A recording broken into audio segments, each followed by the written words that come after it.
सभी धर्म मित्रों को सप्रेम नमो बुद्धा जय भीम।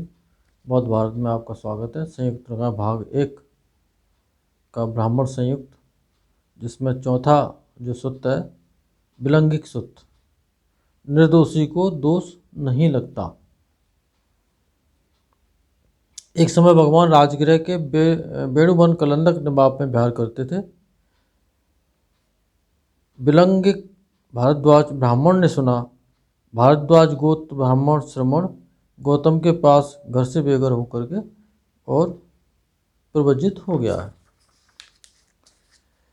ब्राह्मणों को एक ब्राह्मण भगवान की शरण में चला गया तो बाकी ब्राह्मणों को तकलीफ महसूस होने लगी।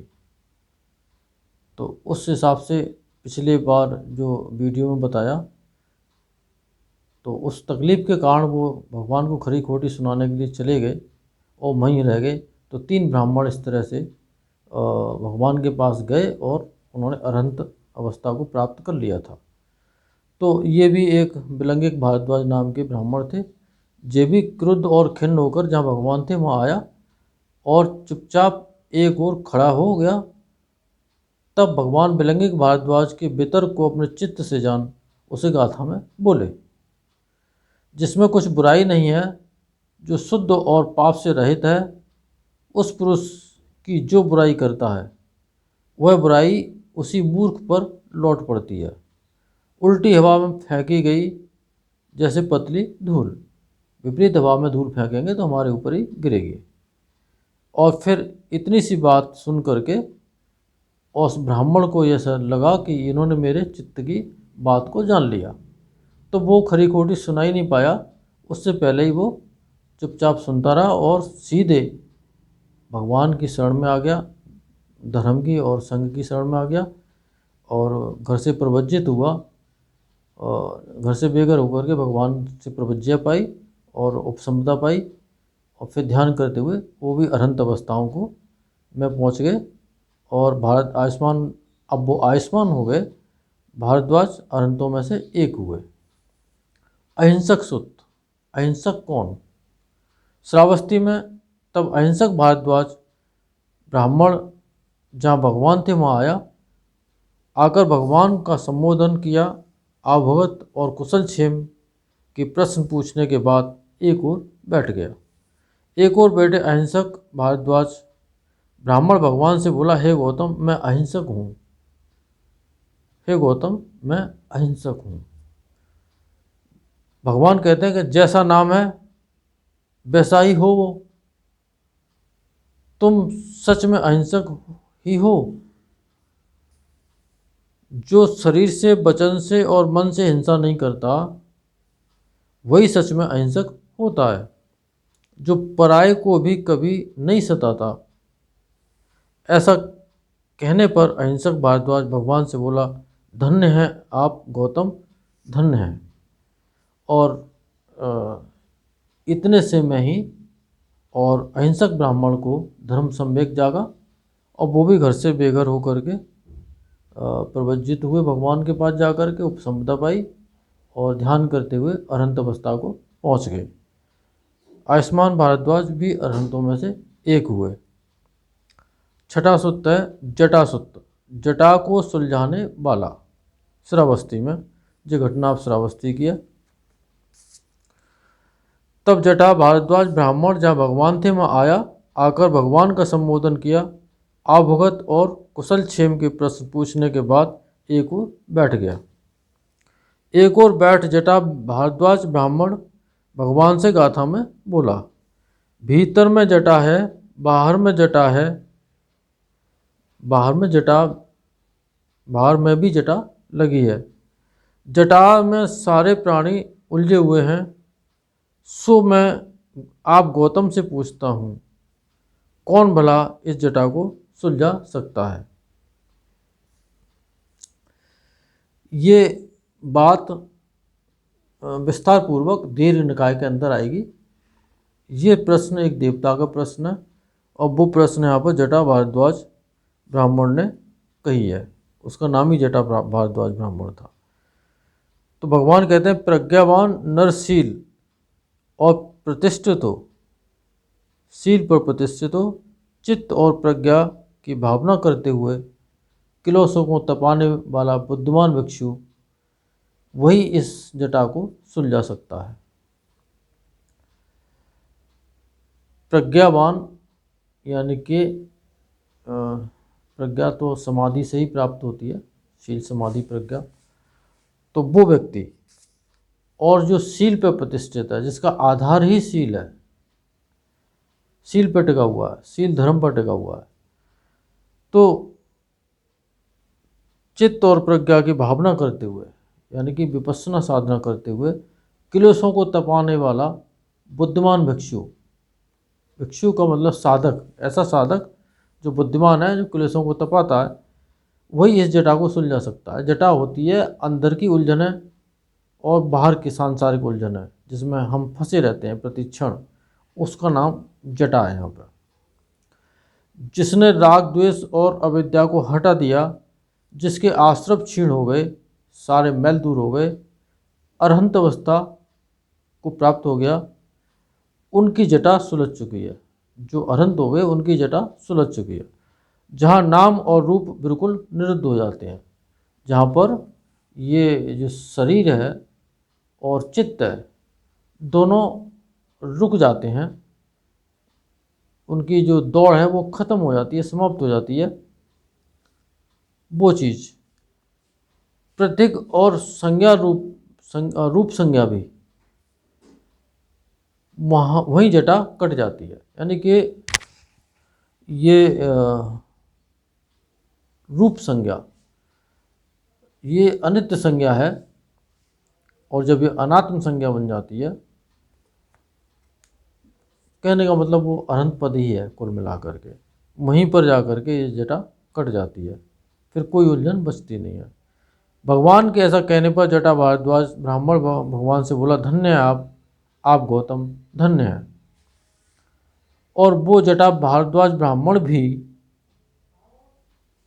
श्रद्धापूर्वक घर से बेघर हो भगवान के पास प्रवज्ञा पाई और उपसंपदा पाई, ध्यान करते हुए अरहंत पद को प्राप्त हुए, और उनका जो लोक में जो आवागमन था वो निरुद्ध हुआ, हमेशा के लिए ख़त्म हो गया और दुख चक्र से छूट गए।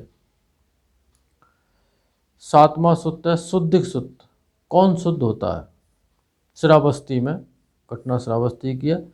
एक और बैठ शुद्धिक भारद्वाज ब्राह्मण भगवान के पास यह गाथा बोला, संसार में कोई ब्राह्मण शुद्ध नहीं होता, बड़ा शीलवान हो तब करते हुए जो विद्या और आचरण से युक्त वही शुद्ध होता है, और कोई दूसरे लोग नहीं। तो ये ब्राह्मण तो बुद्धिमान था। भगवान कहते हैं कि बड़ा शील, बड़ा बोलने वाला कोई जाति से ब्राह्मण नहीं होता। वह जिसका मन बिल्कुल मैला है, ढोंगी, चालबाज, क्षत्रिय, ब्राह्मण, वैश्य, शूद्र, चांडाल, फुक्कुस, उत्साही, आत्मसंयमी तथा सदा उत्तम उद्यम में तत्पर रह परम शुद्धि को पा लेता है। ब्राह्मण ऐसा जानो। कहने का मतलब भगवान ने कहा कि बड़ा बोलने वाला कोई जाति से ब्राह्मण नहीं होता, केवल बोलता है कि मैं ब्राह्मण हूँ, ऐसा कोई ब्राह्मण नहीं होता जिसका मन बिल्कुल मैला है। अगर कोई मैला है तो वो ब्राह्मण हो ही नहीं सकता, ढोंगी और चालबाज हो सकता है। और भगवान कहते हैं कि क्षत्रिय, ब्राह्मण, वैश्य, शूद्र, चांडाल, फुक्कुस, ये 6 वर्ण उस समय उल्लेख आता है।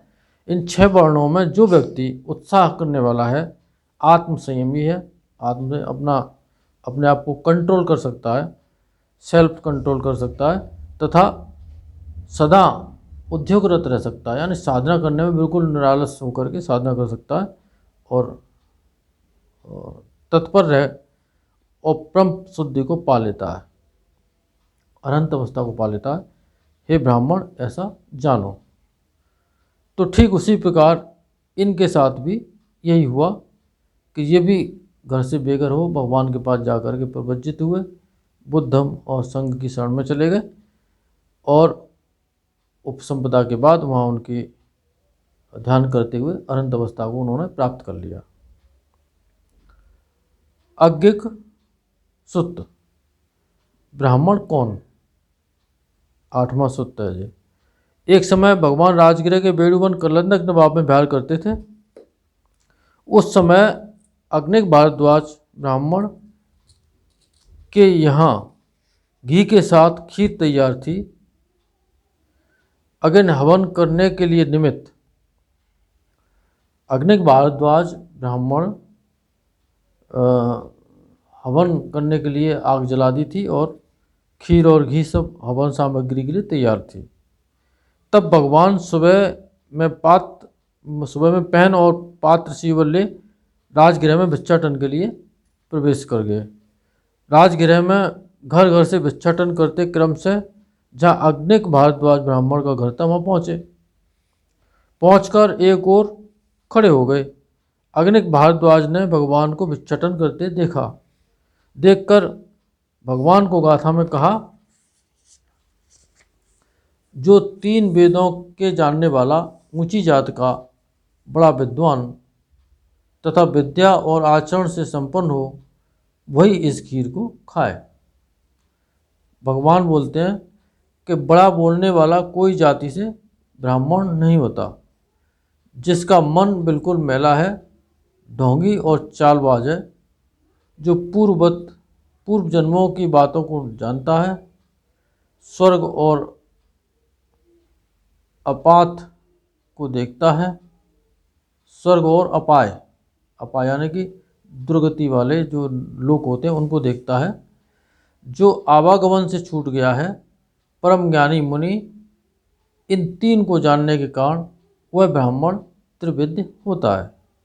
यानी कि 3 वेदों को, इन 3 पुस्तकों को पढ़ने वाला ब्राह्मण नहीं होता है। जो इतने उसके अंदर गुण आ जाएं और जो अनंत अवस्था को पहुँच जाए वो त्रिविद्य हो गया। वो वही त्रिविद्य होते हैं।